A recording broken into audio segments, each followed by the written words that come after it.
السلام عليكم ورحمة الله وبركاته. صباح الأنوار والصلاة على النبي المختار سيدنا محمد صلى الله عليه وسلم. كل الناس الحلوين والناس اللي بتصلى على سيدنا محمد صلى الله عليه وسلم بعد ما نصلى عليه، سامحوني إن أنا ما عملتش فيديوهات اليومين السابقين، لكن إن شاء الله بإذن الله الخير القادم. أول شيء عايزكم تكونوا في استبشار وأبشروا وتفائلوا بالخير تجدوه بإذن الله تبارك وتعالى. اليوم بقى ما فيش ورد في الخلفية، في بس الستارة كده عشان أنا مش في البيت يعني. بعد ما نصلى على حضرة النبي عليه أفضل الصلاة والسلام، اللهم صل على سيدنا محمد وعلى آل سيدنا محمد كما صليت على سيدنا إبراهيم وعلى آل سيدنا إبراهيم في العالمين إنك حميد مجيد. اللهم بارك على سيدنا محمد وعلى آل سيدنا محمد كما صليت على سيدنا إبراهيم وعلى آل في العالمين إنك حميد مجيد. اللهم بارك على سيدنا محمد وعلى سيدنا محمد كما باركت على سيدنا إبراهيم وعلى آل في العالمين إنك حميد مجيد. الناس بقى اللي هي بدأت تصلي على حضرة النبي عليه الصلاة والسلام وتعمل ورد،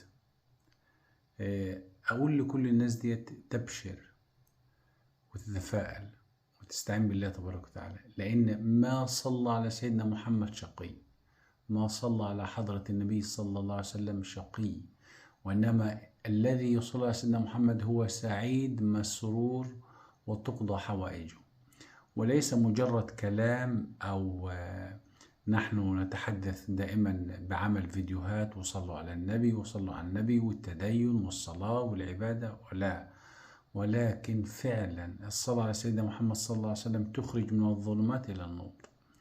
إن الله سبحانه وتعالى ربنا سبحانه وتعالى يقول فصل عليهم إن صلاتك سكن لهم. تخيل الصلاة من النبي صلى الله عليه وسلم علينا سكن لنا، فما بالنا نحن بالصلاة منا على النبي صلى الله عليه وسلم.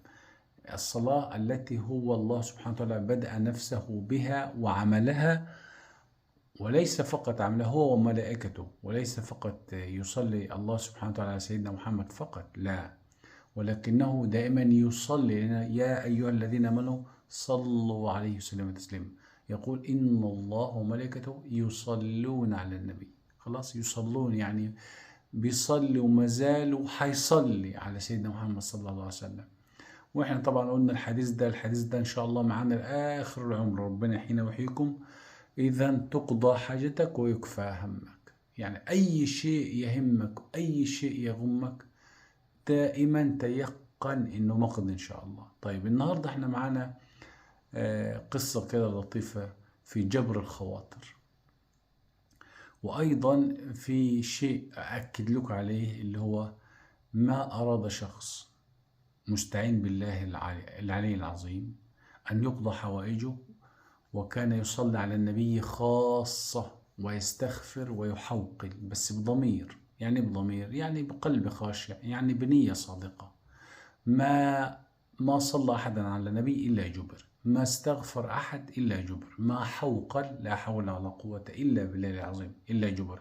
تقول أحد السيدات والله أنا ما صليت على النبي في اليوم على الأقل 500 مرة، وأحوقل وأستغفر، لكن بقلب خاشع تقسم بالله وتقول والله، وهي تقول والله أنا ما دعوت إلا أني أفعل، ما دعوت الله دعوة إلا واستجاب الله لي دعوتي أفضل مما أدعو. يعني لو بتتمنى شيء وبتدعي ربنا الشيء يجي أفضل مما تتمنى وتدعو. خلاص يا إخوان، يعني لو عريس بيجي عريس أفضل وأحسن، لو دراسة بتيجي أفضل وأرقى، لو جامعة بتيجي أروع جامعة في العالم، وهكذا، لو سفرية أو شغل وهكذا.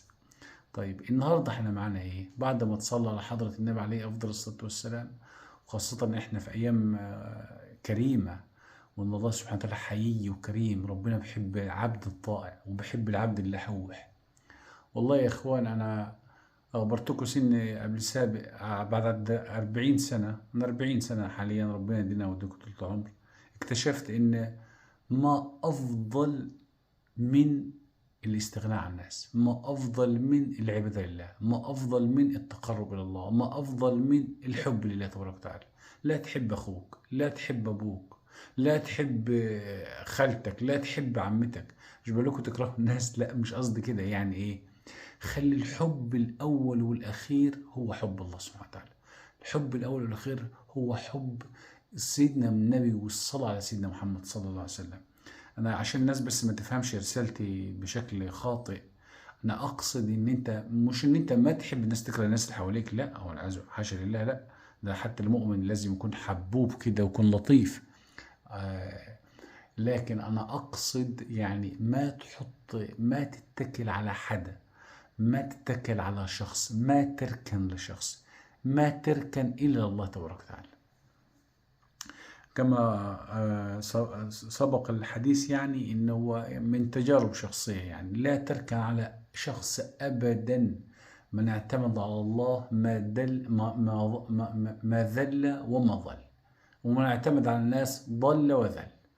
فقصتنا عشان نبدأ فيها، بعد ما تصلى حضرة النبي عليه أفضل الصلاة والسلام كمان مرة، ونكون متوضيين ونكون مستعينين بالله تبارك وتعالى. بسم الله الرحمن الرحيم. والله هي قصة الملياردير السعودي الراجحي، وهي قصة بصراحة لطيفة يعني، وهي أروع ما يكون. يقول هذا الرجل الملياردير الراجحي، ومعروف طبعا بنك الراجحي، ومعروف ومشهور هذا الرجل ملياردير سعودي. يقول: وأنا طالب كنت أعمل، كان والدي يعمل في بستان، وكنا فقراء لدرجة يعني نكاد نأكل الطعام بصعوبة يعني. فكان والده يعمل في بستان،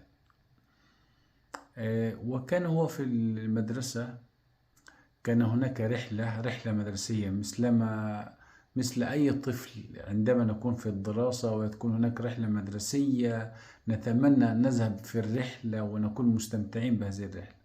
وطبعا أكيد كل من يسمعني لديه يعني مثلا ذكرى مع رحلة مدرسية أو شيء من هذا القبيل. فيقول: كنت أتمنى أن أذهب مع أصدقائي وزملائي في رحلة مدرسية، وكانت الرحلة ثمنها ريال واحد، ريال سعودي، ولكن أبي وأمي لم يكونوا يمتلكون هذا الريال، وأنا لا أمتلك هذا الريال. وذهبت لأمي وجعلت أبكي بكاء شديدا لأن أريد ريال لأذهب مع زملائي في رحلة، ولكن أمي لا تمتلك ريال وأبي لا يمتلك ريال، أو لا معنا، لكن ربما الريال سيقضي طعام يوم أو شيء من هذا القبيل. فقول: فبكيت بكاء شديدا لدرجة أنني يعني اعتزلت كل شيء وجلست وحدي فترة طويلة حتى أني لا أستطيع أن أذهب إلى هذه الرحلة. فيقول: بعد ما صلى حضرة النبي عليه السلام في يوم من الأيام، الرحلة لم تذهب بعد، فكان هناك مدرس يسأل بعض الأسئلة ولم يستطع الطلبة الإجابة، فرفعت يدي وكنت أنا أعلم الإجابة، فأجبت وكانت الإجابة صحيحة 100%، وقد أشاد الأستاذ وفرح كثيرا بإجابتي لأنها كانت إجابة نموذجية. وكان هذا الأستاذ أستاذ فلسطينيا، يعني دولة فلسطين، الدولة الشقيقة. ومن فرحة الأستاذ بإجابتي أخرج من جيبي ريال وأعطاني الريال. شوفوا سبحان الملك، شوفوا يا إخوان، شوفوا النوايا، شوفوا الريال ده أو جبر الخاطر، شوفوا ممكن يعمل في حياة الإنسان إيه. اسمعوا وركزوا، عشان الناس كلمة طيبة ممكن تغير حياة إنسان، صدقة بسيطة ممكن تغير حياة عائلة بأكملها،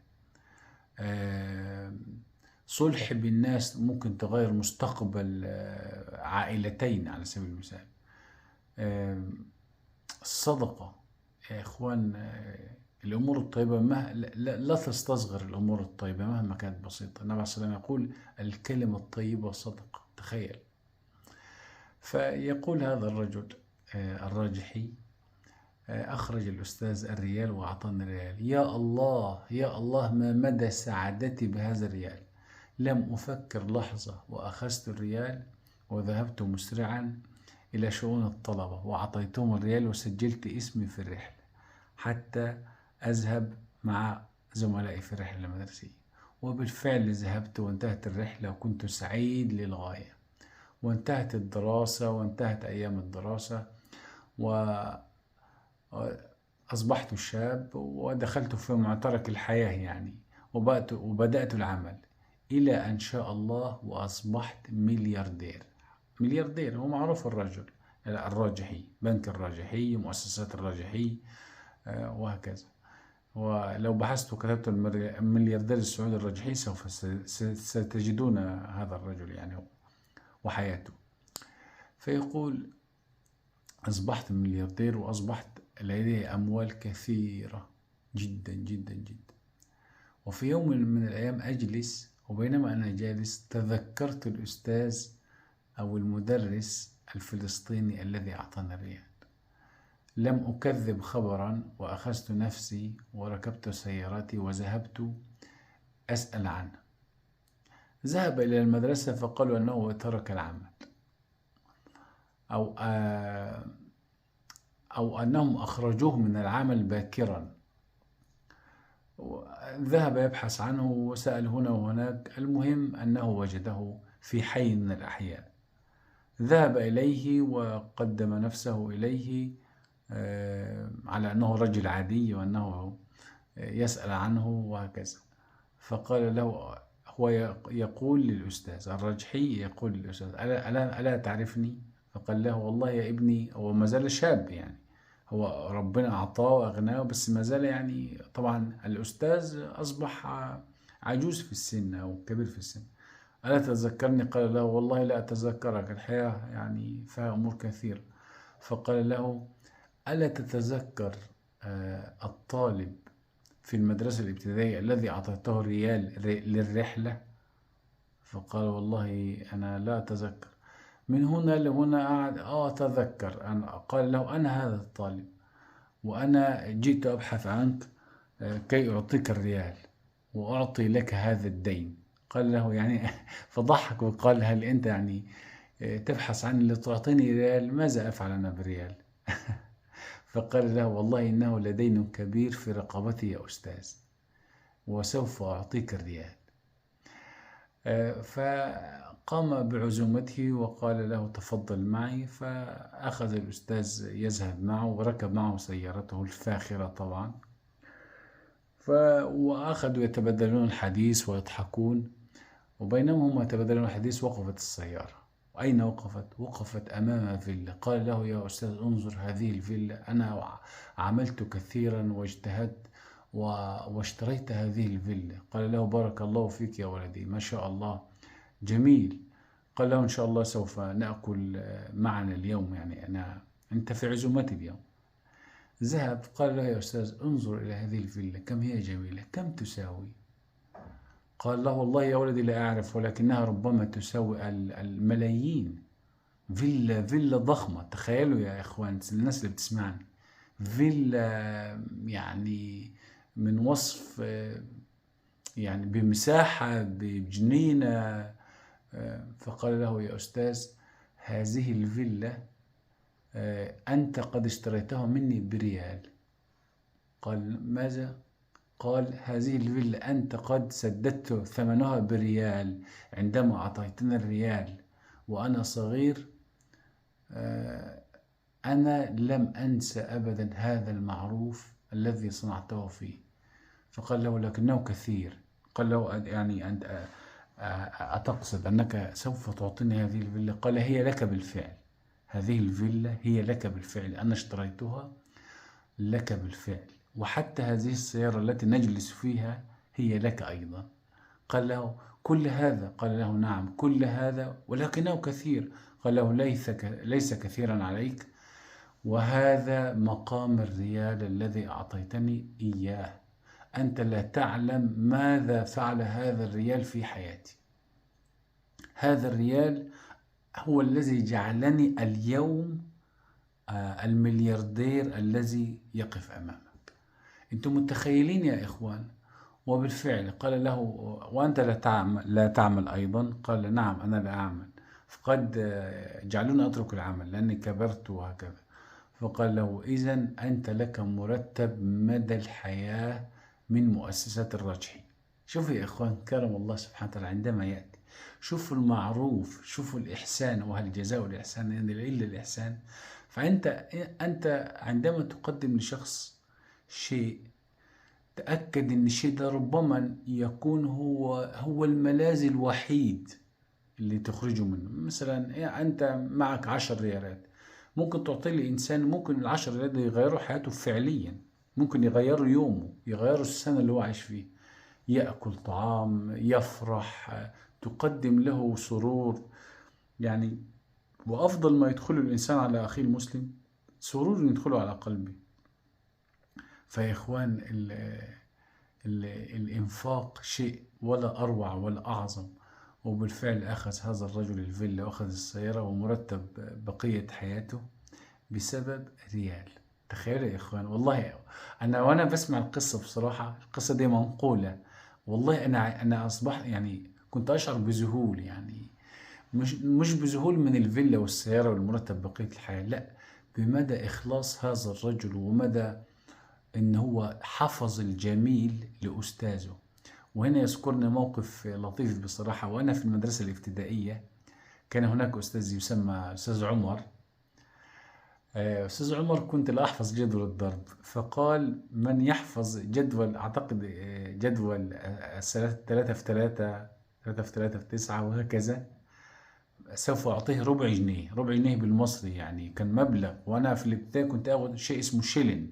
الشيلن ده يعني يشتري سندوتش ويشتري أشياء كثيرة، يعني سندوتش واو، يعني مصروف اليوم كله. أما ربع جنيه يشتري 5 سندوتشات، تخيلوا بقى أنتوا، يعني مصروف أسبوع كامل. فبالفعل كنت أجيب على جدول الضرب 3، فلما أجيب كان يعطيني ربع جنيه، يعني واو، ده رقم مهول. أنا لحد اليوم، أنا إلى اليوم أنا أتذكر هذا الموقف النبيل من الأستاذ عمر. و... أنا أعمل مدرس كما أخبرتكم، وأنا أعمل في التدريس. كان عندما يجيب طالب كنت أتذكر أستاذي، وأنا أيضا كنت أعطيهم مثلا أشتري كذا علبة من الشوكولاتة، وأي طالب يجيب أعطيه علبة من الشوكولاتة، أو أعطيه مثلا مبلغ بسيط، مثلا 10 مثلا ريالات أو شيء من هذا القبيل. كنت أحضر هذا الأمر لأني أتذكر موقف الأستاذ عمر معي. فإخوان، أنفق ينفق عليك، ولا تخف من ذي العرش إقلالا. يعني الملائكة تصبح كل يوم في الصباح تقول: اللهم أعط منفقا خلفا، واعط ممسكا تلفا. وأيضا يا إخوان، بير المي، لو بير المي ما أخذت منه مي ينشف ويجف، ما يكون في صير مي. فدايما انت الملك كمان ما تنفق، ربنا يقول لك الخزنة بتاعتك فضت، فيبعت لك عشان يملاها لك تاني. فاهمين؟ هي معادلة كده، معادلة كونية ربنا عاملها. فانتوا يا اخوان انفقوا واستعينوا بالله تبارك وتعالى. ولا اطول عليكم، وصلوا على حضرة النبي عليه افضل الصلاة والسلام، واستغفروا وكونوا على وضوء، واستيقنوا بالله، وتوكلوا على الله حق توكله، وتأكدوا أن الله سبحانه وتعالى قاضي حوائجكم باليقين بالله تبارك وتعالى. ولا تنسونا من صلاح دعاكم، ولا تنسوا الدعاء لإخواننا في فلسطين وفي كل مكان. اللهم انصر الإسلام وعز المسلمين، وانصر إخواننا في فلسطين نصرا عزيزا مؤزرا. ولا تنسونا بالله عليكم من صلاح دعاكم. والسلام عليكم ورحمة الله وبركاته.